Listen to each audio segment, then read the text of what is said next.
श्री भावार्थ रामायण आरण्यकांड अध्याय 13 रावण मारीच संवाद। श्री गणेशाय नमा, श्री रामचंद्राय नमा।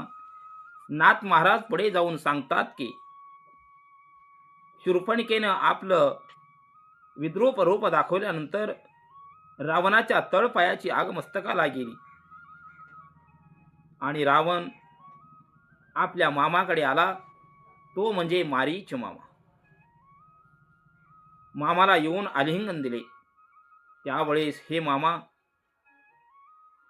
श्रीरामाने माझे पद्मपूर हस्तगत केले आहे।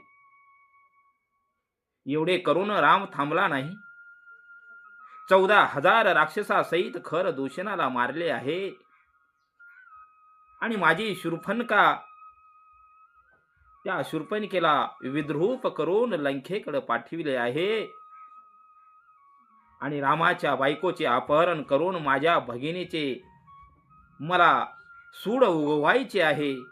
त्यामुळे हे मामा, मला सहाय्य केले पाहिजे आणि पंचवटीच्या ठिकाणातून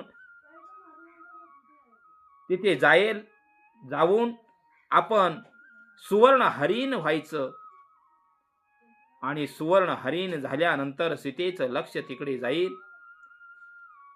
सीता तुला भाळल आणि तू लांब लांब जाऊन पळत जायचं आणि तुझ्या मागे श्रीराम येईल आणि थोड्याच वेळानंतर लक्ष्मणा धावरे, लक्ष्मणा धावरे, लक्ष्मणा धावरे असे ओरडायचे आणि मग लक्ष्मण तुझ्याकडे येईल आणि मग सीतेचे हरण करून लंकेला मी घेऊन जाईन आणि एवढे काम जर तू केलास तर मामा, तुला लंकेचे अर्धे राज्य देतो। असं बोलल्यानंतर श्रीरामाचे नाव काढल्यानंतर मारीचाला मूर्छा आली आणि पुढे काय होणार आहे हे मारीचाला माहीत होते। सर्व भविष्य कळून आले आणि मूर्छांगत येऊन पडल्यानंतर राजा रावण मनात म्हणू लागला, माझा मामा विवेकी, बुद्धीचा सागर आहे, कपटाचा सागर आहे, ताकदवान आहे आणि असा असणारा माझा मामा असा मूर्छित का पडला। आणि ताबडतोब असा विचार करून रावण मारीच्या जवळ जाऊन त्याला उठविले। त्यावेळेस मारीच सावध झाला आणि रावणाचे पाय धरून त्याला म्हणू लागला, अरे राजा रावणा, त्या श्रीरामाचे नावच काढल्यानंतर मला मूर्छा आली। तो महान पराक्रमी आहे, त्याचा नाद सोडून दे, कारण जर रामाच्या नादाला लागला तर तुझ्या सहित सर्व कुळांचा नाश होईल। असं मारीच रावणाला सांगू लागला आणि पुढे बोलू लागला, अरे रावणा, शेषाच्या फणीमध्ये नागमणी आहे, परंतु ते कोणी आणू शकत नाही। तसेच ती जनकबाळी कुणालाही रामापासून वेगळी करू देत नाही, होऊ शकत नाही आणि म्हणून मी हे काम करणार नाही। असं म्हणत असताना रावणाला राग आला आणि तू मामा, माझा पराक्रम तुला माहीत नाही। अरे सर्व देवांना बंदी खाण्यात घातलोय आणि ते तर मानव आहेत, तू असं काय घाबरू लागला आहेस? तू आमचा मामा आहेस। त्यावेळेस मारीच हसून म्हणाला, अरे रावणा,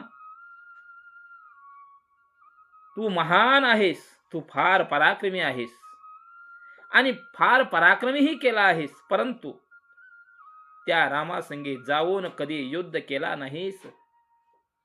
अरे रावणा, माझा अनुभव सांगतो, मी एवढ्या ताकदवान असताना विश्वामित्राचा यज्ञ विध्वंस करायला गेलो, त्यावेळेस मी रामाने माझ्यावरती एकच बाण सोडला आणि त्या बाणाच्या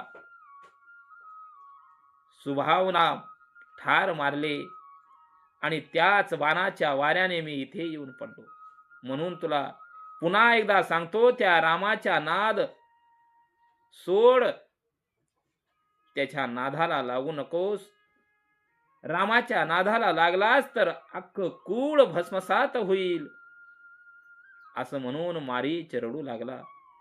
मी काय आता रामाकडे जर गेलो तर मी मेल्याशिवाय राहत नाही. काय करावे असा विचार मारीच मनामध्ये करू लागला आणि तो रडू लागला.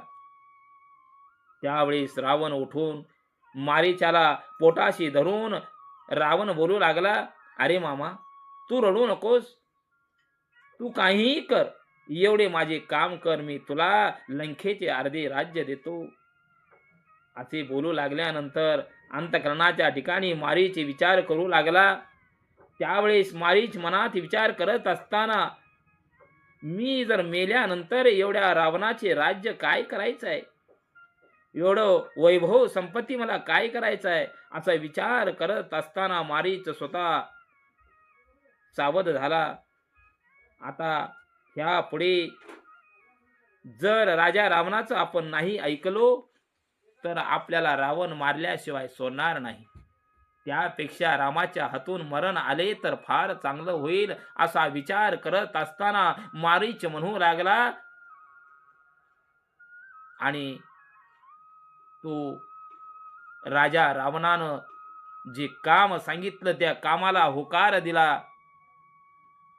आणि त्यावेळेस पुन्हा मारीच राजा रावणाला बोलू लागला, रावणा, आता लागलीच पंचवटीच्या ठिकाणी आपण जाऊ आणि त्या राम लक्ष्मणाला आपण गिळंकृत करू. असं म्हटल्यानंतर राजा रावणाला आनंद झाला आणि रावणाने आपल्या गळ्यातील माळ काढून मारीचाच्या गळ्यात घातला. त्यावेळेस मारीच रावणाला म्हणू लागला, आता रावणा, मी सज्ज झालो आहे, वेळ लावू नको.